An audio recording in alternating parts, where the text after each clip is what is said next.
Bugun ozgina ozgina deb nomlangan ovqat pishirdim.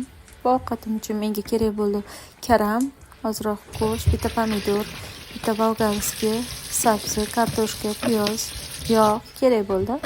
Ta'bga ko'ra tuz va ziravorlar. Barcha masalliqlarni archib, yuvib, to'g'rab oldim. Go'shtni ham to'g'rab oldim. Bu orada qozonimizga nazar solib, uni ichiga yog' soldim.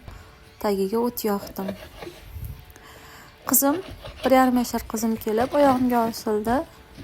Orada uni sutini ham berdim. Karomni maydaroq qilib to'g'radim. Lekin men karomni unchalik sevib iste'mol qilmayman. Uydagilar yaxshi ko'rishadi. Go'shtni qozonga solib, yaxshilab qovurib oldim. Uni ketidan piyozni soldim.